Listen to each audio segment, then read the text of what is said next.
우리를 불러주시어 이 귀한 시간을 하나님 앞에 드리기 원하오니 주여 이 예배를 기쁘게 받아 주시옵소서. 하나님께서 허락하신 그 시간 가운데 조그마한 시간을 하나님께 드립니다. 주님, 이 귀한 시간을 하나님께서 기뻐 받아 주시고 우리가 하나님께 영광 돌리는 이 귀한 시간을 하나님 허락하여 주심을 감사드립니다. 나만 예배드리는 것이 아니라 온 가족이 다 같이 모여 하나님께 예배드리기 소망하오니 주여 기쁘게 받아 주시옵소서. 거룩하신 예수님 이름으로 기도드립니다. 아멘.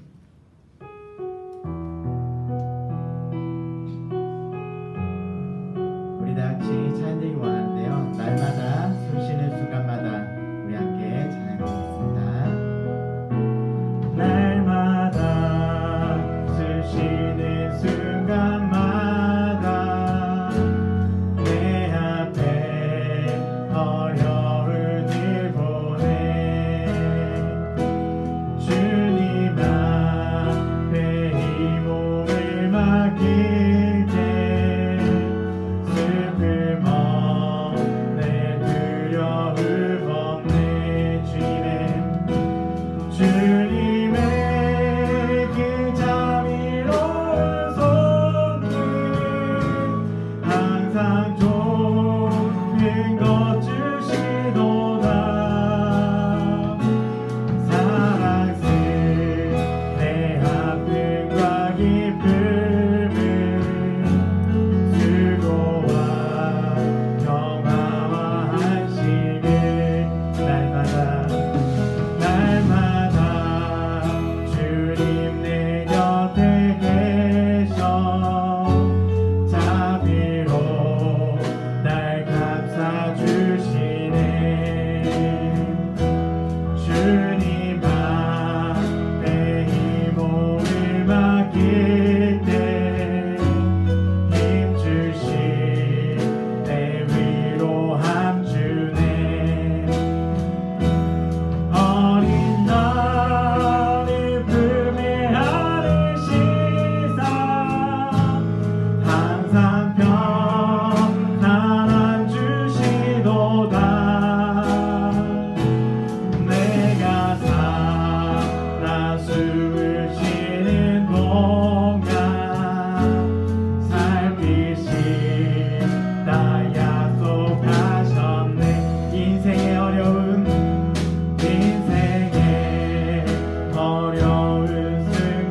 순간마다 주의 약속 생각해보네. 주님 속에 뜸일지 않고 말씀 속에 위로를 얻네. 주님의 도우심을 도우심 바라보며 모든 어려움 이기도다. 흘러가는 순간순간마다 주님 약속 새겨본 주님의 도우심 바라보며 주님의 도우심 바라보며 모든 어려움 이기도다. 흘러가는 순간순간마다 주님 약속 새겨본 흘러가는 순간순간마다 흘러가는 순간순간마다 주님 약속 새겨봅니다. 아멘. 우리는 주님의 움직이는 교회가 되어 우리가 흘러가는 곳곳마다 그리스도의 향기가 내뿜어지기 소망합니다.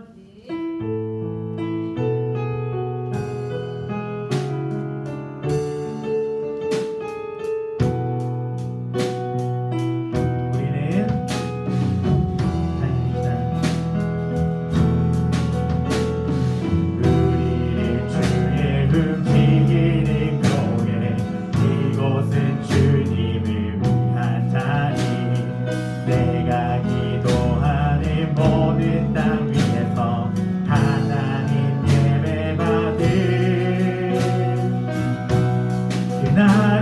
고대하네. 우리 한번 합시다. 우리는 주의 움직이는 교회, 이곳은 주님을 위한 자리. 내가 기도하는 모든 땅 위에서 하나님 예배받을 나를 고대하네. 나의 노래로 주님의 성전을 지으리. 높임을 받으소서. 이스라엘 찬송 즐거하신 주님을 거룩하십니다. 그 손들어 주님의 보좌를 만들고 온 만당에 경배하리. 푸른 날개 사이에 임하신 것처럼 내 위에 임하소서. 하나님 우리가 이곳에 섰으니 이 땅을 치유하소서. 하나님 우리가 어디에 있든지 주를 높이리다. 열방들아 주님을 송축할지어다. 그 발 아래 입맞추라. 영원한 통치자 주 예수 그리스도, 그는 위대하신 왕. 우리 한 번 더 잘 드릴까요? 우리는 주의 움직이는 교회. 우리는 주의 움직이는 교회, 이곳은 주님을 위한 자리. 내가 기도하는 모든 땅 위에서 하나님 예배받을 그날을 고대하네. 나의 노래로 주님의 성전을 지으리. 높임을 받으소서. 이스라엘 찬송 증거하신 주님을 거룩하십니다. 그 손들어 주님의 보좌를 만들고 온 망다에 경배하리. 푸른 날개 사이에 임하신 것처럼 내 위에 임하소서. 하나님 우리가 이곳에 섰으니 이 땅을 치유하소서. 어디에 있는지 주를 높이리다. 열방들아 주님을 송축할지어다. 그 발 아래 입맞추라. 영원한 통치자 주 예수 그리스도, 그는 위대하신 왕.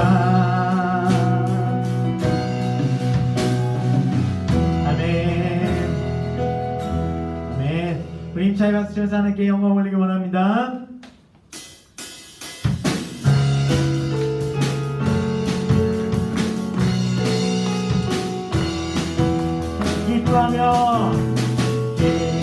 기뻐하며 승리의 노래 부르리. 그 백성 주가 회복시키시네. 그 사랑으로 엎드렸던 자 모아 칭찬가며 엄청 높게 하시네. 우리 한번 합시다. 기뻐하며 승리의 노래 부르리. 그 백성 주가 회복시키시네. 그 사랑으로 엎드렸던 자 모아 칭찬가며 함성 높게 하시네. 정심으로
이 시간에 주의 보좌로 나아갈 때 우리가 예수 피를 힘입어 나아가길 소망합니다.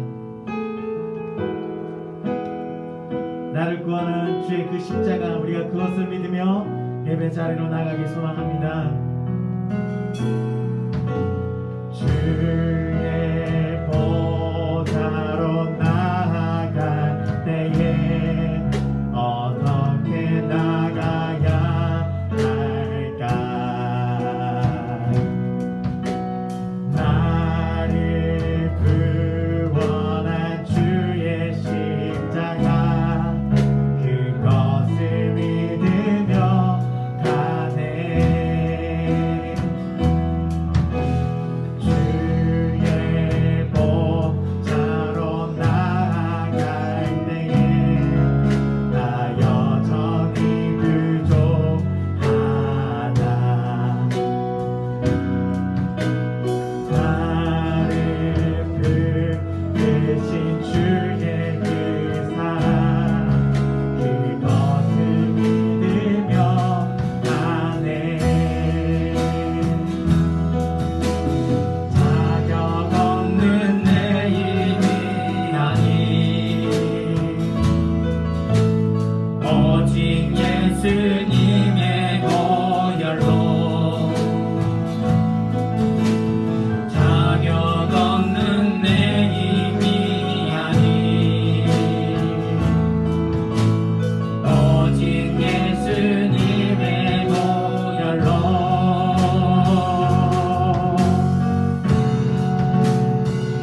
십자가의 보혈, 완전하신 사랑,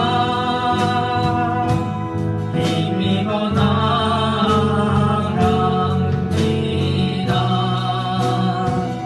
십자가의 보혈, 완전하신 사랑, 힘입어 예배합니다.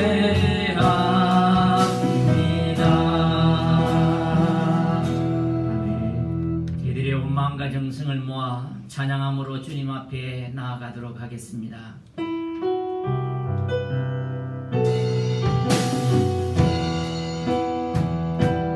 성령 하나님, 나를 만지소서. 상하고 깨어져 지친 나를 새롭게 하소서. 성령의 바람 시들은 내어 살리소서. 성령 하나님, 이 땅 고치소서. 죄악의 어둠 속 헤매는 들이 태워주소서. 성령의 불로 세상 헛된 말 깨우소서.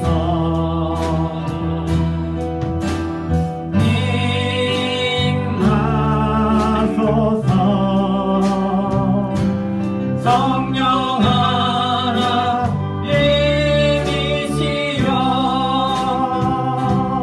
지금 이곳에 임하소서.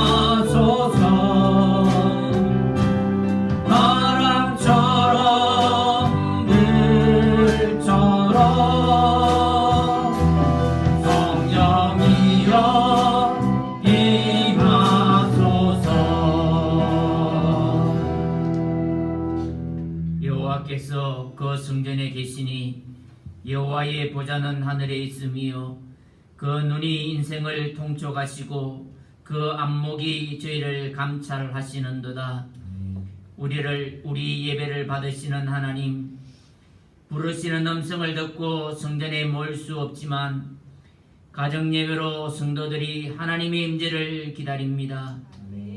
강야 같은 세상에서 지치고 목마른 몸들이 애타게 간구하며 서 있습니다.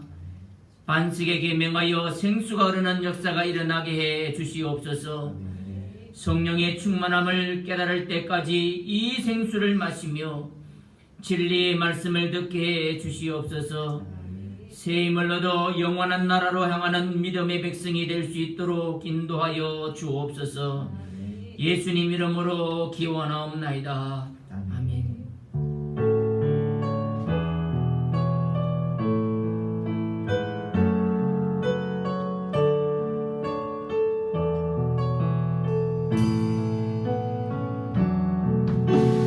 예수 우리 왕이여 이곳에 오셔서 보좌로 주여 임하사 찬양을 받아 주소서. 주님을 찬양하오니 주님을 경배하오니 왕이신 예수여 오셔서 자정하사 다스리소서.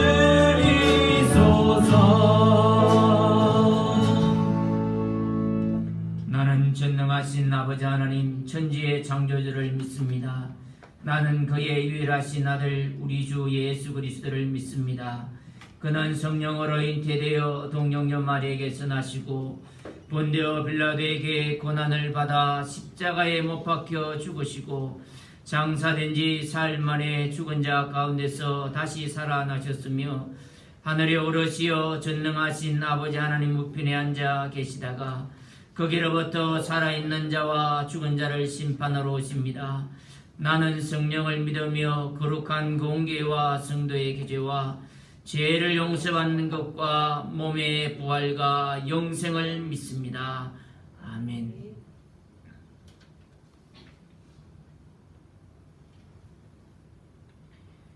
너희는 눈을 높이 들어 누가 이 모든 것을 창조하였나 보라. 그들의 모든 이름을 부르시나니 그의 권세가 크고 그의 능력이 강함으로 하나도 빠짐이 없느니라. 야곱아 어찌하여 내가 말하며 이스라엘아 내게 이르기를 내 길은 여호와께 숨겨졌으며 내 송사는 내 하나님께서 벗어난다 하느니라. 너는 알지 못하였느냐 듣지 못하였느냐. 영원하신 하나님 여호와 땅끝까지 창조하신 이는 피곤하지 않으시며 공비하지 않으시며 맹철이 한이 없으시며 피곤한 자에게는 능력을 주시며 무한한 자에게는 힘을 다하시나니 소년이라도 피곤하며 공비하며 장장이라도 넘어지며 쓰러지되 오직 여호와를 앙망하는 자는 새 힘을 얻으리니 우리가 날개 치며 올라가 될 것이요 다른 박질하여도 곤비하지 아니하겠고 걸어가도 피곤하지 아니하리로다. 아멘.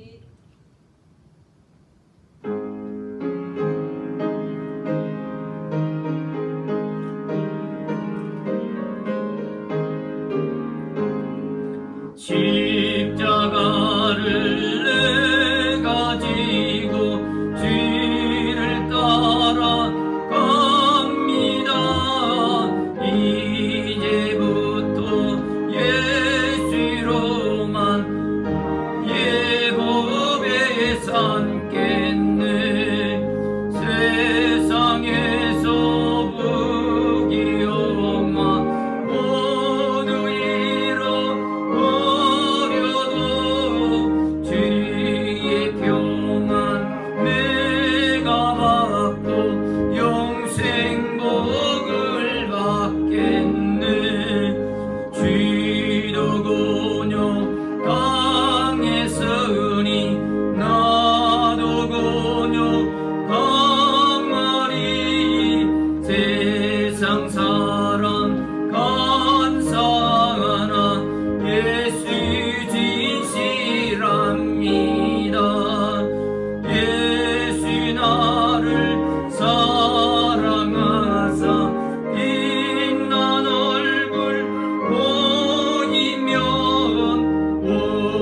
주인이 미워해도 염려할 것 없겠네.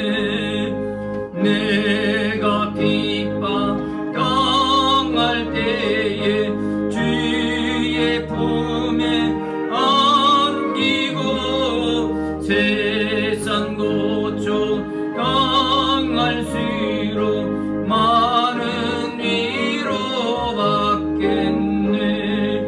주가 주신 기쁜 위에 기뻐할 건 무엇냐.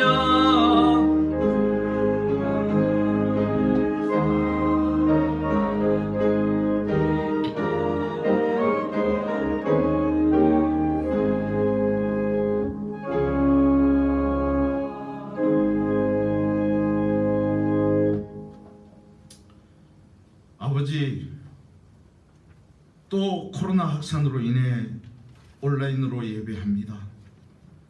주님의 날 성도들이 다 함께 하지는 못하지만 각자의 처소에서 아버지 크신 사랑과 은혜에 감사하며 이렇게라도 예배하게 하심을 진심으로 감사드립니다. 코로나19로 인하여 세계 모든 나라들의 일상이 마비가 되고 최근엔 홍수로 많은 인명과 재산 피해가 발생하였습니다.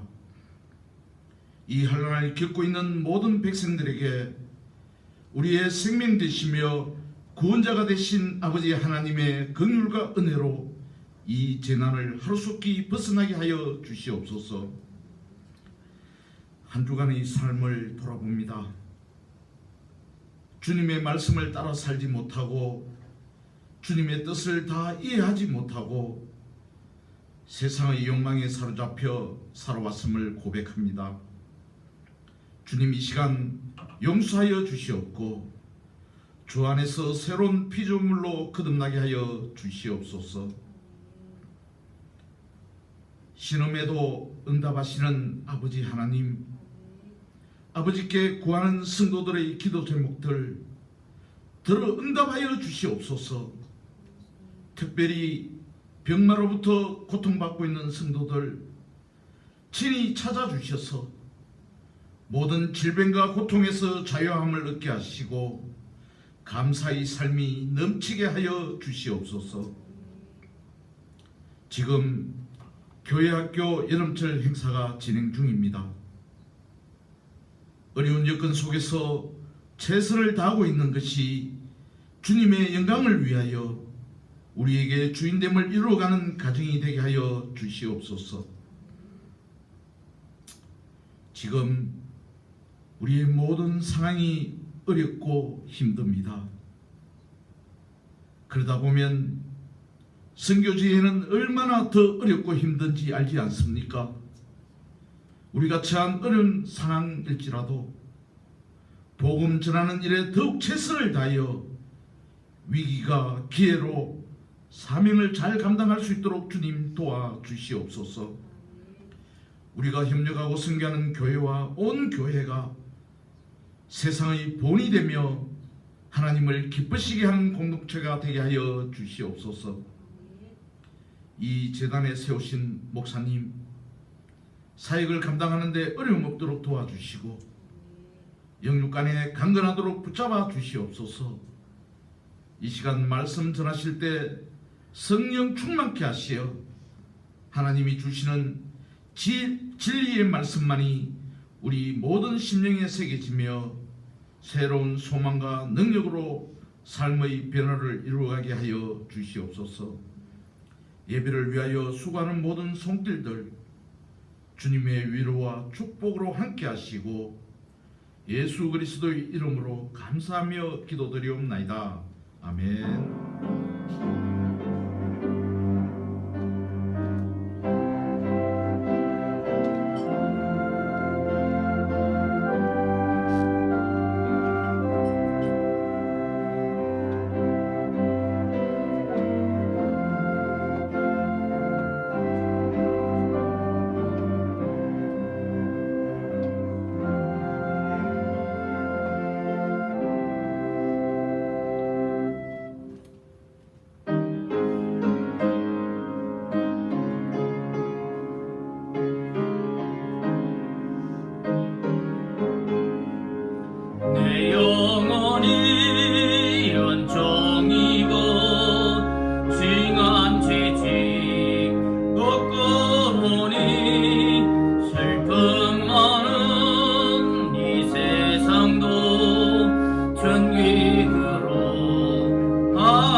멀리 배던 하늘나라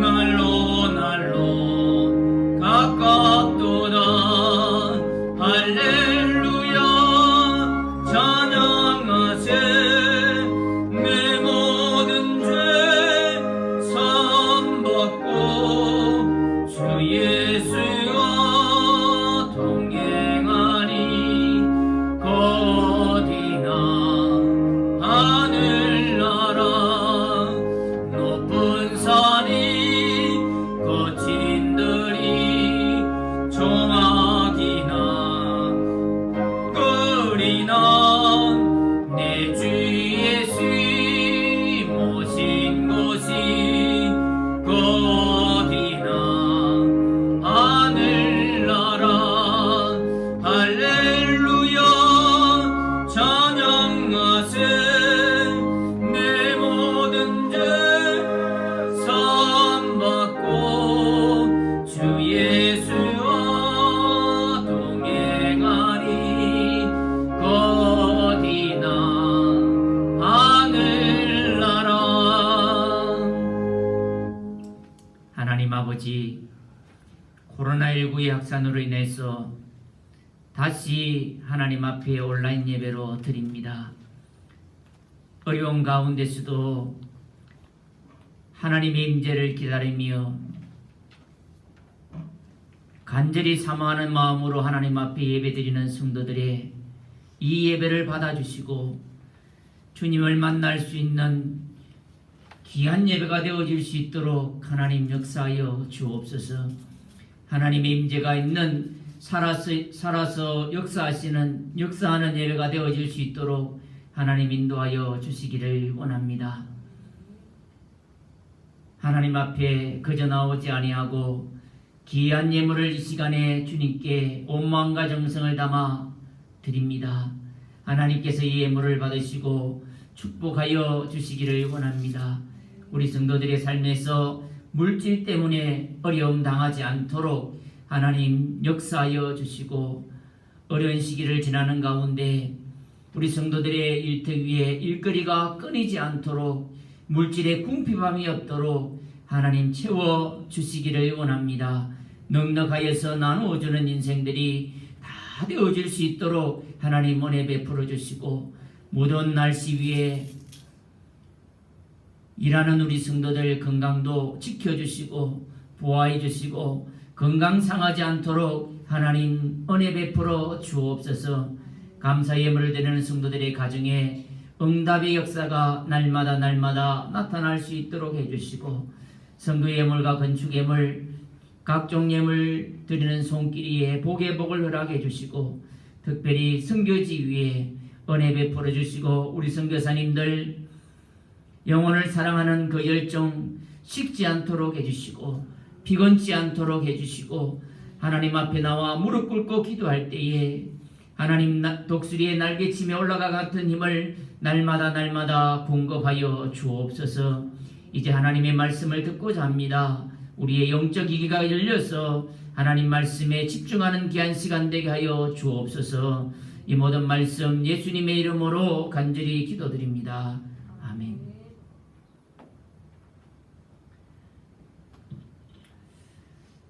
교회 소식 전하도록 하겠습니다. 코로나19 확산으로 인해서 당분간 온라인 예배로 드리도록 하겠습니다. 온라인 예배로 가정에서 드리지만 온 가족들이 특별히 자녀들 깨워서 함께 예배 드릴 수 있기를 부탁을 드립니다. 헌금은 예배 드릴 때 똑같이 순수에 맞게 헌금해 주시고 온라인으로 붙여주시면 감사하겠습니다. 당분간 가정에서 온라인 예배로 드립니다만 수요 말씀 사경에는 녹화를 해서 그 시간에 예배를 드릴 수 있도록 하겠습니다. 새벽 기도에는 모이지를 않겠습니다. 성도의 교제는 전화로 해주시기를 부탁을 드립니다. 우리 무더위도 있고 코로나19도 있습니다. 사랑하는 성도 여러분, 건강에 특별히 유념해 주시기를 부탁을 드립니다. 하나님의 말씀입니다. 하나님의 말씀은 요한복음 16장 1절에서 4절입니다. 신약 성경책 174쪽입니다. 요한복음 16장 1절에서 4절까지 한 목소리로 합독하시겠습니다. 내가 이것을 너희에게 이름은 너희로 실족하지 않게 하려 함이니 사람들이 너희를 출교할 뿐 아니라 때가 이르면 물론 너희를 죽이는 자가 생각하기를 이것이 하나님을 숨기는 일이라 하리라. 그들이 이런 일을 할 것은 아버지와 나를 알지 못함이라. 오직 너희에게 이 말을 한 것은 너희로 그때를 당하면 내가 너희에게 말한 이것을 기억나게 하려 함이요 처음부터 이 말을 하지 아니한 것은 내가 너희와 함께 있었음이라. 아멘. 우리는 믿음으로 살면서 축복만 있는 줄을 알고 있습니다. 그러나 예수를 믿다 보면 축복만 있는 것이 아니라 박해와 핍박도 있다는 것을 우리가 알 수가 있습니다. 저번 시간에 요한복음 15장 18절에서 27절 말씀을 드렸습니다. 요한복음 15장 18절에서 27절까지는 성도들이 신앙생활을 하면서 사회생활에서 당하는 일에 대해서 말씀을 드렸습니다. 성도들이 사회생활을 할 때에 반드시 찾아오는 것이 있는데 그것이 바로 고난이었고 핍박이었고 박해였다라고 말씀을 드렸습니다. 우리 예수님도 산상수훈에서 신자들이 반드시 박해를 받을 것을 말씀해 주셨습니다. 마태복음 5장 10절에서 12절을 보면 을을 위하여 박해를 받는 자는 복이 있나니 천국이 그들의 것임이라. 나로 말미암아 너희를 욕하고 박해하고 거짓으로 너희를 거스려 모든 악한 말을 할 때에는 너희에게 복이 있나니 기뻐하고 즐거워하라. 하늘에서 너희의 상이 큼이라. 너희 전에 있던 선지자들도 이같이 박해하였느니라. 오늘 이 본문은 성도들이 박해를 받게 될 것인데 어떤 박해를 받게 될 것인지에 대해서 구체적인 예를 들어서 오늘 본문은 우리에게 설명해 주고 있습니다. 요한복음 15장을 저번 시간에 말씀을 드렸습니다만 세 분류로 나누어진다라고 말씀을 드렸습니다.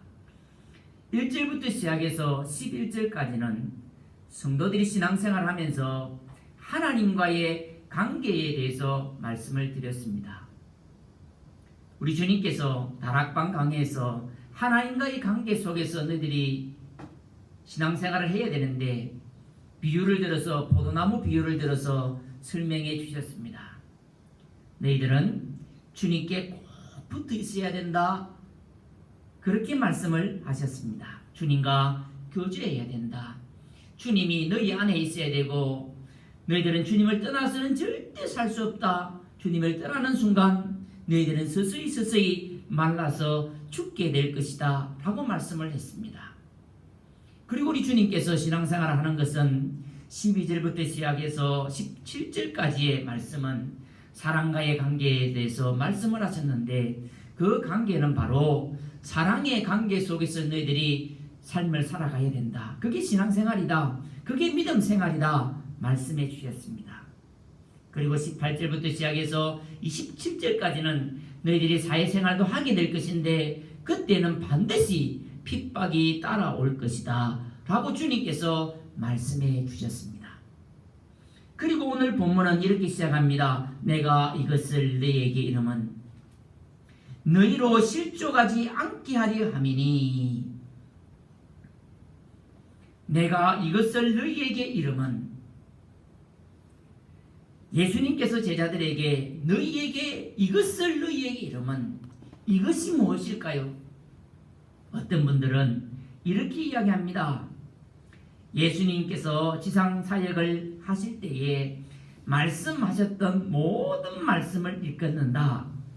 그렇게도 봅니다만 문맥의 흐름을 보면 문맥의 흐름에 따라서 해석을 해보면 이것이라고 이야기할 때 우리 주님께서 앞부분에 무엇을 말씀하셨냐면 너희들은 믿음 생활하는 너희들은 사회에 나가서 핍박을 받게 될 것이라는 것에 대해서 말씀을 해주셨습니다.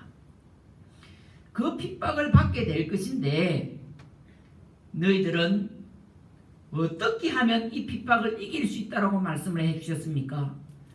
중요한 것을 말씀해 주셨습니다. 반드시 너희들에게 사회에 나가서 핍박이 따라온다. 박해가 따라온다.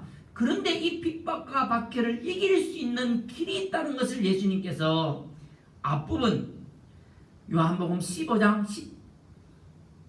18절에서 27절에서 말씀을 해주셨어요. 무엇일까요? 성령의 충만함입니다. 핍박은 필수이되 핍박을 이길 수 있는 길은 성령 충만이라는 것입니다. 그래서 16장의 말씀은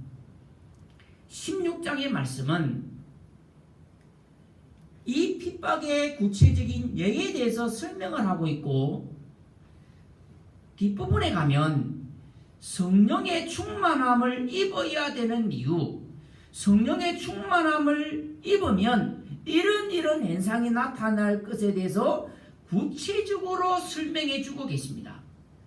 15장에서는 핍박이 있을 것이다. 성령 충만해야 된다. 그것만 말씀하셨다고 한다면 16장에서는 핍박의 구체적인 예와 성령의 충만함으로 일어나는 현상 구체적인 것에 대해서 주님께서 설교를 통해서 말씀해 주신 것입니다. 이것을이라고 말 때 이것이요 타우타라는 말인데 이게 복수로 사용되고 있어요. 한 가지를 이야기하는 게 아니고 두 가지를 이야기하고 있습니다. 복수예요.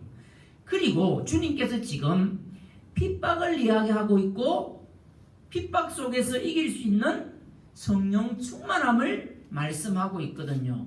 두 가지를 말씀하고 있어요.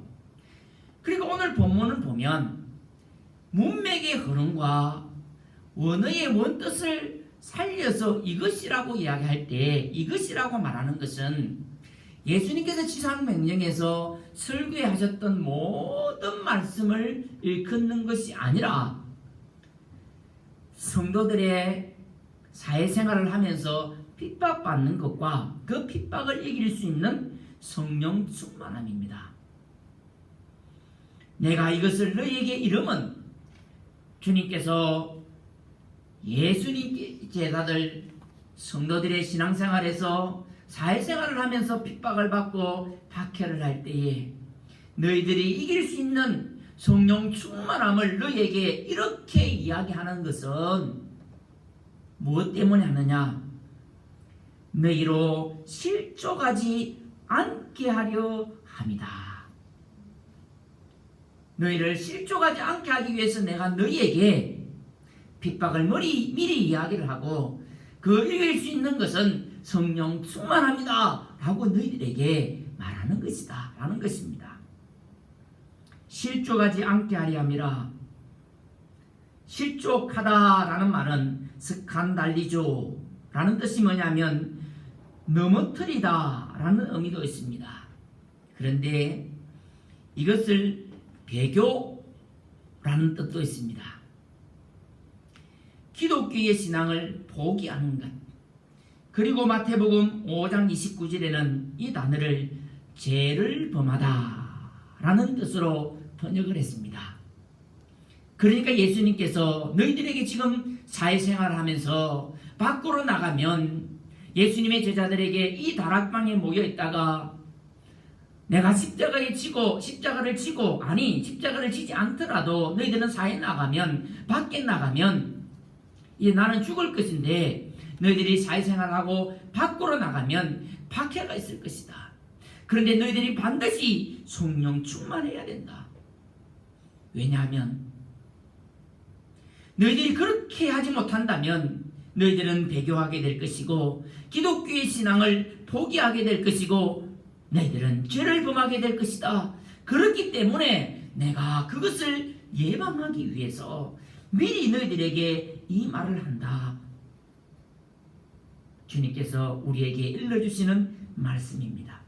그러면 제자들이 사회에 나가서 밖에 나가서 당하게 될 핍박의 종류가 무엇이 있을까요? 2절에 보시면 사람들이 너희를 출교할 뿐 아니라 때가 이르면 물론 너희를 죽이는 자가 생각하기를 이것이 하나님을 섬기는 일이라 하리라. 사람들이 너희를 출교할 뿐 아니라 출교한다는 것입니다. 우리가 이 말씀을 들으면서 예수님의 제자들 대부분이 유대인임을 기억하셔야 됩니다. 유대인들에게는 3가지 징계가 있는데요. 한 달간의 징계를 받는 갱책, 40일간의 징계를 받는 근신, 갱책과 근신, 그리고 출교가 있습니다. 이 출교는 유대인들에게 죽음과도 같습니다. 단지 그냥 유대인 공동체에서 쫓겨난다 그런 의미만이 있는 것이 아닙니다. 출교라는 것은 하나님의 자녀로서의 하나님의 백성으로서 제외된다. 유대인들과 함께 떡을 나누는 그 공동체에서 떡을 나누지 못한다. 그런 의미가 출교입니다. 너는 이제부터 하나님의 백성이 아니야. 그렇기 때문에 우리들과 다른 존재야. 그렇기 때문에 하나님의 자녀로서 함께 모여서 공동체에서 떡을 떼며 교제할 수 없어. 그 말입니다. 이게 바로 출교입니다. 지금 예수님의 제자들은 유대인으로서 유대인뿐만 아니라 예수님을 배척하는 유대인과의 이 사이에서 지금 갈등을 하고 있는 것입니다. 내가 예수님을 믿으면 유대인으로서 출교를 되는 것이고 예수님을 거부하면 예수님의 제자가 되지 않는 것입니다. 우리들도 사회에 나가서 삶을 살아간다면 한국인이 아니고 예수 믿으면 한국인이 아니고 예수님을 버리면 예수님의 제자가 아니고 이 갈등 관계, 대립 관계 속에서 지금 예수님의 제자들은 선택을 해야 되는 기로에 서 있는 것입니다. 이게 바로 출교입니다. 이게 바로 박해입니다. 이것을 선택을 하면 예수님의 제자가 아니고 예수님의 제자로 선택을 하면 이것을 포기해버려야 됩니다. 그 사이에서 완전히 따돌림 당하여서 완전히 소외되어서 그 사이에서 삶을 살아가야 됩니다. 이 갈등 구조 속에서 선택을 해야 되는 것입니다. 이게 지금 출교라는 개념입니다. 이게 바로 박해입니다. 실제로 유대 지도자들은 급속히 성장하는 기독교 세력을 억제하기 위해서 유대 기독교인들을 배당으로부터 파문시키는 일들을 강행했으며 주 90년경에는 납비, 가멜리엘, 2세가 기독교를 이단으로 정죄하기에 이르렀습니다. 그러나 기독교인들은 출교라는 고난의 역사를 통하여 신앙을 더욱 돈독히 하여 새로운 기독교 공동체를 형성하게 되었습니다. 스데반 집사는 출교당했습니다. 그래서 스데반 집사는 돌에 맞아 죽었지만 살인죄를 적용받지를 못했습니다. 요한복음 12장 42절에 보면 그러나 가는 중에도 저를 믿는 자가 많되 바리새인들을 인하여 드러나게 말하지 못하니 이는 출교를 당할까 두려워함이로다. 얼마나 두렵겠습니까? 그 사이에서 이제 완전히 소외되는데요. 예수님 때문에 지금 있는 조직에서, 공동체에서 출교를 당해도 두려워하지 않기를 주님의 이름으로 축원합니다. 60년대 70년대 한국교회는 예수님 때문에 고난받는 사람들이 참으로 많았습니다. 지말에서 쫓겨나는 사람들도 있었고요. 남편에게 머리채 잡혀서 질질 끌려나가는 여인들도 참으로 많았습니다. 이런 예화도 있습니다. 딸이 예수님을 믿고 주일날 교회를 가니까 아버지가 이 딸을 교회 가지 못하도록 하기 위해서 너 오늘까지 이 목화밭에 목화를 다 따고 가려면 교회 가라, 그런 겁니다. 낮에 토요일날 그 목화를 다 딸 수 없는 양입니다. 그래서 주일날도 그 목화를 따야 딸 수 있는 양입니다. 교회 가고 싶어서 달밤에 이 딸이 나가서 목화를 땁니다. 그러니까 가시에 막 찔리는 것이죠. 아버지가 낮이 되어서 낮에 나가보니까 그 딸아이가 손에 찔려서 피가 난 자국이 목화나무에 자국자국 남아있었다는 겁니다. 그 아버지가 그 핏자국을 보면서 회개하고 예수 믿었다는 그런 일화도 있지 않습니까? 60년대 70년대 메시지는 고난을 당하는 성도들에게 위로의 메시지가 대부분이었습니다. 80년대 접어들면서 메시지 자체가 고난은 이제 없어져 버렸고 예수 믿으면 복 받습니다. 예수 믿으면 복 받습니다. 틀린 말이 아닙니다. 예수 믿으면 복 받습니다. 옳은 말입니다. 그런데 좀 아쉬운 것이 있어요. 예수 믿으면 복도 받지만 박해도 받고요, 고난도 받습니다. 이렇게 똑같이 설교를 했어야 되는데 고난의 메시지는 없어지고 축복의 메시지, 복의 메시지만 선포되어지니까 성도들이 신앙생활을 하다가 고난이 오면 당황을 하는 거예요. 내가 예수 잘못 믿고 있나? 예수 믿으면 복 받는다 그랬는데 내가 왜 고난을 당하지? 예수 잘못 믿는 거 아니야? 아닙니다. 예수 잘 믿어도 고난은 있습니다. 박해는 있습니다. 요한복음 5장 10절에서 12절 보면 을을 위하여 핍박을 받는 자는 복이 있나니 천국이 저희 것임이라. 나를 인하여 너희를 욕하고 핍박하고 거짓으로 너희를 거스려 모든 악한 말을 할 때에는 너희에게 복이 있나니 기뻐하고 즐거워하라. 하늘에서 너희 상이 큽니다. 너희 전에 있던 선지자들을 이같이 핍박하였느니라. 제자들이 당면한 문제들은 이거였습니다. 출교를 당하는 것입니다. 그리고 2절에 보니까 때가 이르면 물은 너희를 죽이는 자가 생각하기를. 때가 이르면, 이 때는 어떤 때를 이야기할까요? 호라라는 단어입니다. 이 호라라는 단어가 간사 없이 사용되어지고 있습니다. 이 단어는 이미, 아직 이런 뜻이 있습니다. 두 가지다. 그러니까 아직 미래적인 이야기를 하고 있고 이미 과거적인 의미를, 때를 이야기할 때도 있습니다. 그러면 오늘 이 때라고 이야기할 때 과거적인 아직을 이야기할까요? 미래적인 이미라는 이야기를 하고 있을까요? 과거적인 이미라는 말을 이야기할까요? 미래적인 아직이라는 의미가 있을까요? 이 본절의 때는 아직 이르지 아니한 때, 예수님이 이 세상을 떠난 후에 있게 될 제자들, 성도들의 순교의 때, 박해의 때를 이야기하고 있습니다. 예수님께서 십자가 지시고 난 이후에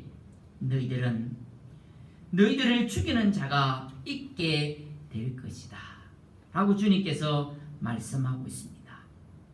그런데요, 이것이 하나님을 섬기는 일이라 하리라. 너희를 출교하기도 하고 너희를 죽이는 사람들이 있을 것인데, 그 사람들이 어떻게 생각을 하냐면 참 미안하다 이렇게 생각을 하는 것이 아니고 자신들의 일을 하나님의 일로 여길 것이다 라는 겁니다. 그러니까 출교시키고 죽이는 일을 하나님의 일로 여기니까 그들이 죄의식이 있을까요? 죄의식도 없을 뿐만 아니라 얼마나 열심히 그 일을 하겠습니까? 그만큼 예수님의 제자들이 출교당하고 죽임을 당하는 일을 많이 겪게 될 것이다 라는 것입니다. 그 예가 우리 성경의 사도행전에 나타나고 있지 않습니까? 여러분들과 제가 잘 알고 있는 사람 누굽니까? 사도 바울입니다. 예수 믿는 사람들을 출교시킬 뿐만 아니라 그를 죽이는 일에 열심을 내었습니다. 그리고 사도 바울이 생각하기를 나는 하나님의 일을 하고 있다 라고 생각하지 않았습니까? 예수님께서 지금 다락방 강화에서 마지막 십자가를 앞두고 제자들에게 지금 설교하는 그 내용을 보면 예수님께서 미리 지금 이렇게 말씀을 하고 계신 거예요. 뭐 때문에? 내가 가면 이 일이 있을 것이라고 생각나게 하기 위하여. 예수님의 제자들은 지금 이 이야기를 듣고 흘려보냈는지는 모릅니다. 그런데 정말 예수님께서 십자가 지고 나시고 난 이후에 이 일이 그대로 일어나거든요. 아마 예수님의 마지막 설교가 생각났을 것입니다. 출교하고 죽이고 이 일이 하나님 일이라고 어리석게 생각하는 이 일이 발생하는 이유가 뭘까요, 여러분? 왜 이들이 이렇게 되었을까라는 것입니다. 3절을 보십시오. 그들이 이런 일을 할 것은 아버지와 나를 알지 못함이라. 무엇 때문에 그래요? 이 영적 무지 때문에 이런 일을 한다는 것입니다. 사도 바울이 어떤 사람인지 아시죠? 얼마나 열심을 했습니까? 열심히 득심했지 않습니까? 갈라디아 1장 13절에 보면 내가 이전에 유대교회에 있을 때에 행한 일을 너희가 들었거니와 하나님의 교회를 심히 박해하며 멸하고 14절 내가 내 동족 중 여러 영갑자보다 유대교를 지나치게 믿어 내 조상의 전통에 대하여 더욱 열심히 있었으나 사도 바울은 생각하기를 일을 하나님의 일이라고 생각한 거예요. 그러나 그 일은 하나님의 일이 아닙니다. 영적으로 무지하면 이 일을 행하게 된다는 것입니다. 영적으로 무지하면 맹목적 신앙이 되어지고 맹목적 신앙을 가지게 되면 하나님의 일을 하는 것이 아니고 하나님의 일을 받게 하는 사람이 되어질 수가 있다는 것입니다. 우리가 명심해야 될 것이 있습니다. 하나님을 똑바로 알아야 되는 겁니다. 영적 무지에 사로잡히면 안 된다는 것입니다. 베드로 사도가 예수님께서 십자가 지신다고 하니까 뭐라고 말씀합니까? 주님, 십자가 지지 마십시오 라고 말렸습니다. 주님께서 뭐라고 말씀하셨습니까? 사단아 내 뒤로 물러가라. 베드로가 얼마나 인간적이에요. 그런데 예수님께서 이 세상에 오신 이유와 목적을 모르니까 이런 행동을 하는 것이에요. 그러므로 말미암아 예수님께 책망을 듣지 않습니까? 맹목적 신앙은 기독교를 박해하는 것이지 잘 믿는 것이 아니에요. 하나님을 모르고 예수님을 모르고 하나님을 믿는 것, 열심을 내는 것, 잘 믿는 것이 아니에요. 맹목적 신앙에 위험 요소가 있어요. 잘 모르면요, 얼마나 위험한지 몰라요. 알아야 돼요. 분명히 알아야 돼요. 잘 모르는 것이 얼마나 무서운지 예를 하나 들어볼게요.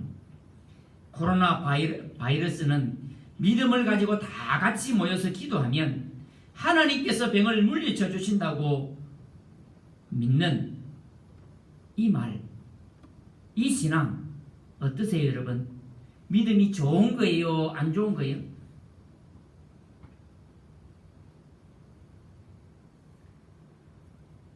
주님께서 모든 질병을 다 치유해 주신 줄 믿잖아요. 아멘이시죠? 믿어요.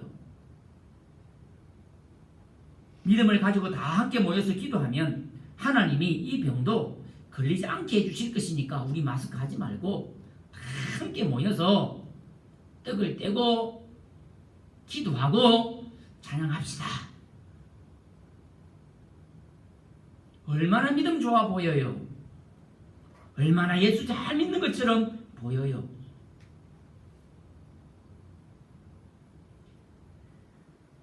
또 어떤 분들은 이렇게 설교하시는 분들 계셔요. 바이러스 병은 하나님이 주신 징벌이다. 죄의 결과다. 그렇게 설교하는 것을 보았어요. 중국 우한에서 질병이 발생했을 때 이 원인은 왜 이런 일이 일어나냐면 중국 정부가 자기들 종교를 밖에서 하나님께서 중국을 벌하시는 것이라고 주장하고 또 설교 시간에 그렇게 설교하시는 목사님들도 많이 봤어요. 맞나요? 맞을 수도 있지만 틀릴 수도 있어요. 제가 한번 설교를 통해서 말씀을 드렸어요. 어떤 일이 일어났었을 때 주님께서 어떤 일을 우리에게 주실 때 반드시 생각해야 되는 것이 있는데 몇 가지라고 했어요? 3가지가 있다라고 말씀을 드렸어요. 어떤 일이 일어났을 때 첫 번째 생각해야 되는 것이 원죄, 인간의 실존이다. 이거는 예수를 믿든 안 믿든 모든 사람들에게 주어지는 것이다 라고 말씀을 드렸습니다. 두 번째가 뭐예요? 하나님의 영광을 위해서 주어진 것이다. 세 번째가 뭐냐면 죄라는 것입니다. 첫 번째, 두 번째는 우리가 어떻게 할 수가 없어요. 이 세 번째는 우리가 생각해 봐야 되는 거예요. 우리에게 고난이 왔으면 이것이 하나님의 영광을 위해서도 나타날 수가 있다는 거예요. 맞지요? 예수님의 제자들이 질문도 했잖아요. 이 한 세 번째만 자꾸 이야기를 해버리면 안 되는 것입니다. 제가 볼 때는 제가 보는 견지입니다. 이 코로나19는요 첫 번째예요. 첫 번째. 죄 때문에 오는 것이 아니라 첫 번째. 생태계의 박해에 의해서 주어지는 것이다. 저는 그렇게 봅니다. 죄 때문에 오는 것이 아니라 생태계의 박해로부터 주어지는 것이다 라는 겁니다. 그럼 이런 맹목적 신앙이 되게 하는 영적 무지는 왜 생길까요? 맹목적 신앙이 생기는 영적 무지는 왜 생길까 하는 것입니다. 예수님을 인격적으로 만나지 못했기 때문에 그렇습니다. 그 예가 성경에 나옵니다. 바리새인들이 있습니다. 바리새인들. 예수님을 알았을까요? 몰랐을까요? 예수님을 몰랐습니다. 바리새인들 서기관들이 성경에 대한 지식이 있었습니까? 없었습니까? 예수님에 대한 하나님에 대한 구약 성경에 대한 지식은 엄청나게 많이 있었습니다. 그러나 여러분, 하나님을 아는 지식이 있다고 해서 영적으로 무지하지 않다라고 여기시면 안 됩니다.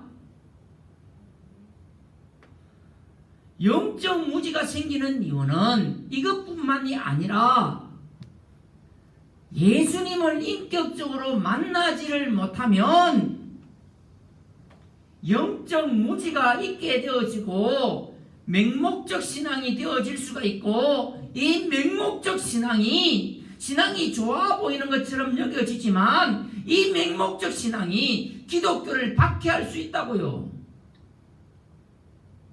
바리새인들이 사도 바울이 초창기에 하나님에 대해서 몰랐어요? 알았어요. 사도 바울이 언제 바뀌나요? 예수님을 인격적으로 만납니다. 이 만남이 없었을 때 사도 바울은 뭐예요?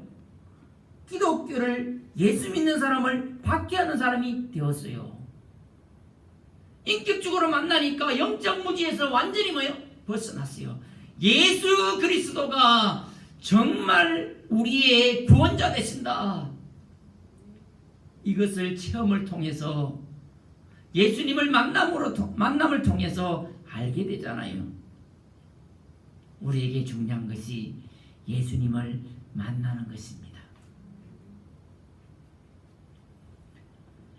우리 한국에 많은 성도들이, 제가 지금 만남 이야기 하니까 이렇게 생각하시면 안 돼요.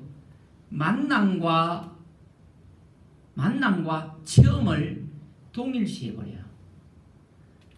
만났다라고 해서 만남과 아는 것을 동일시해버려요. 아니, 예수님을 체험하는 것을 예수님을 아는 것과 동일시해버려요. 체험하는 거하고 예수님을 뭐요? 경험하는 것은, 인격적으로 만나는 것은 달라요.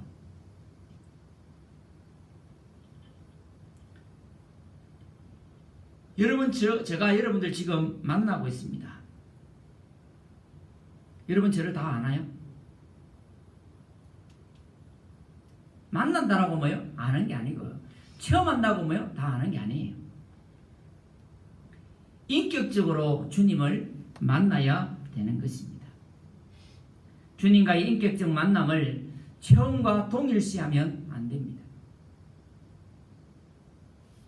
체험하는 거 있잖아요. 우리 신앙생활 하면서 기도 열심히 해가지고 방언을 받는다든지 기도 응답을 받는다든지 이 체험들이 있잖아요. 이게 주님과 뭐요? 인격적인 만남은 완벽한 것은 뭐요? 아니에요. 그러면 주님의 인격적인 만남이 뭘까요? 체험에서 끝나는 것이 아니고, 체험이 아니라는 것이 아니라 체험에서 끝나는 것이 아니고, 사도 바울을 보니까, 예수님의 제자들을 보니까 예수님을 만나는 것에 끝났지 않고 인격적으로 만나고 난 이후에 그들의 특징이 하나가 있는데 무엇이 있을까요? 그들의 인격이 변화되더라는 것입니다.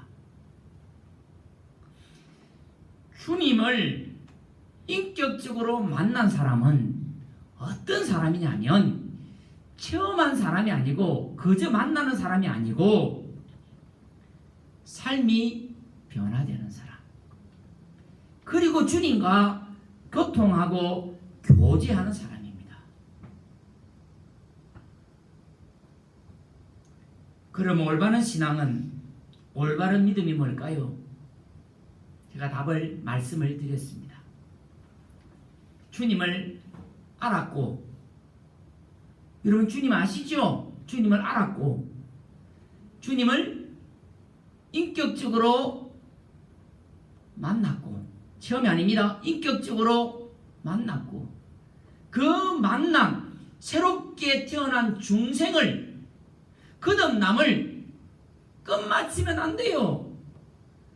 우리의 삶에서 정맹에 내는 것입니다. 이게 바로 올바른 신앙입니다. 이게 올바른 신앙이에요. 수련회 가서 뭐 체험한 것으로 끝마치는 거, 그걸 주님의 만남이다 착각하시면 안 됩니다. 그래서 어디까지 가야 되는 거요? 인격이 변화되어서 어디까지 가야 되는 거요? 그의 삶이 변하고 예수님과 이제는 대화하고 교통하고 교제해야 되는 겁니다. 이게 진정한 주님의 만남입니다. 그게 주님의 진정한 체험이다 그 말입니다. 칼빈이라는 아주 유명한 신학자가 있지요. 기독교 강요에서 기독교 신앙의 근거는 지식이지 경건한 무지가 아니라고 강조합니다. 그리고 이 지식은 하나님 자신을 아는 지식일 뿐만 아니라 그분이 우리를 향해 갖고 계신 뜻까지 아는 지식을 의미합니다. 칼빈은 믿음이라고 하는 것은 예수 그리스도에 대한 역사적 사실과 기독교 근본 교리에 대한 단순한 지식을 가지고 있는 것이 신앙이 아니라 하나님의 약속에 대한 전인적인 반응, 순종과 마음을 드리는 신뢰를 강조하고 있습니다. 귀신도 예수님 알까요? 모를까요? 귀신 같지 않습니다. 착각하시면 안 됩니다. 하나님 알아, 예수님 알아, 아는 것이 신앙이라고 착각하시면 안 됩니다. 귀신도 알고 있잖아요. 신앙은 이성만도 지식적인 암도 아니요. 그것만 갖고도 아니요. 특별한 경험, 체험도 아니요. 잘 들으셔야 됩니다. 좋은 믿음, 올바른 신앙은 뭐냐? 지식과 알아야 되죠. 지식과 이성과 합리적인 이성과 체험, 하나님을 인격적으로 만나는 것, 거기서 끝마치는 것이 아니고 이 만남이 어디까지 이어져야 되는 거예요? 우리의 삶으로, 우리의 삶의 반응으로 나타나야 좋은 신앙입니다. 여러분들이 잘 알고 계시듯이 저는 의도적으로 무엇을 강조하냐면 삶을 의도적으로 강조합니다. 왜냐하면 이유가 있습니다. 우리 성도들이 하나님을 아는 이성과 체험하는 것이 곧 믿음 생활이라고 전부라고 생각하고 있기 때문에 거기에 머물면 안 된다라고 생각되어지기 때문에 그것이 올바른 신앙이 아니기 때문에 제가 의도적으로 산까지 가야 됩니다. 생활에서 나타나야 됩니다. 이렇게 강조하고 있는 겁니다. 신앙이라고 하는 것은 다시 한 번 더 정리합니다. 예수 그리스도 안에 계시된 하나님을 인격적으로 만나서 예수 그리스도가 누구이고 그리스도가 우리를 위해 성취하신 것이 무엇인가를 깨달아 우리의 자유의지로 응답하는 것. 응답하는 것. 그게 바로 좋은 신앙입니다. 쉽게 이야기하면 예수님은 나의 구세주 되신다. 나를 구원하신다. 알았어요. 그 주인 되심을 믿고 알고 나아갔는데 체험했어요. 경험했어요. 그래서 멈추면 안 돼요. 삶에서 그것을 증명해 보여야 돼요.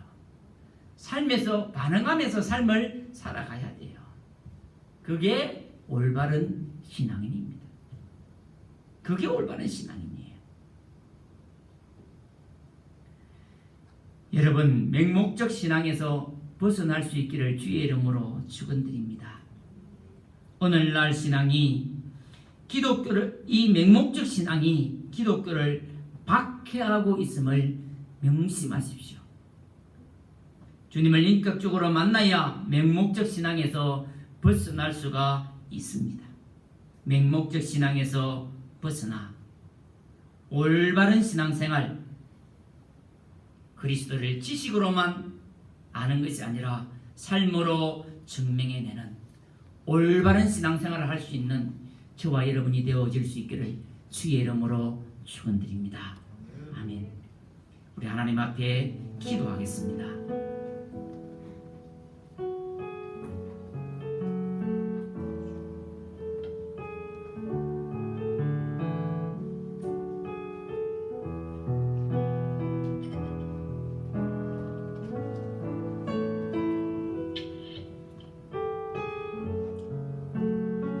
아버지 하나님, 우리의 신앙이 맹목적 신앙이 되어지지 않게 하여 주옵소서. 오늘날 맹목적 신앙 안에 사로잡혀 있는 기독교인들이 다시 기독교를 핍박하는 단계에 이르고 있습니다.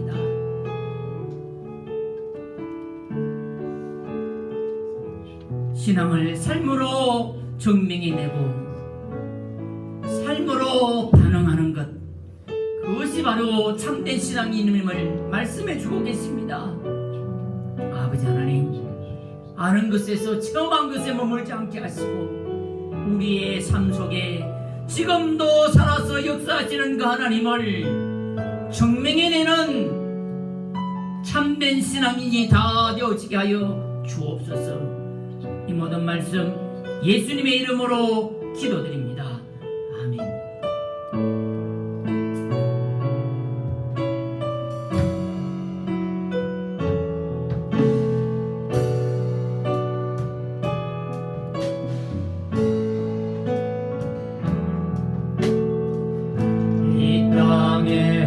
항무함을 보소서.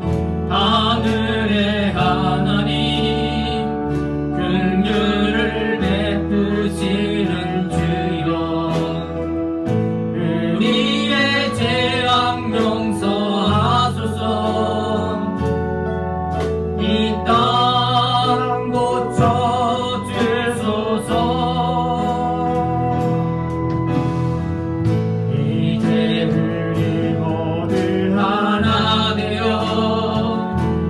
땅에 무너진 기초를 다시 쌓을 때 우리의 우상들을 태우신 성령의 불림하소서. 흥에 굵게 타오르게 하소서. 진리의 말씀이 땅 새롭게 하소서. 은혜의 강물 흐르게 하소서. 성령의 바람 이제 불어와 주의 영광 가득 가 새날 주소서. 오 주님, 나라 이 땅에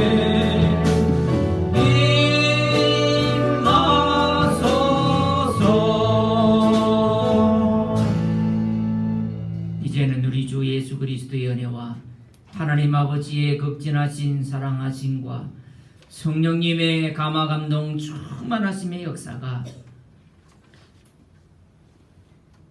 코로나19로 인하여서 여러 가지 문제로 인하여서 고난당하는 가운데서도 주님을 간절히 사모하며 찾으며 믿으며 삶을 살기를 다짐하는 우리 성도들 머리 위에 이제로부터 영원히 함께하옵기를 간절히 축원하옵나이다. 아멘.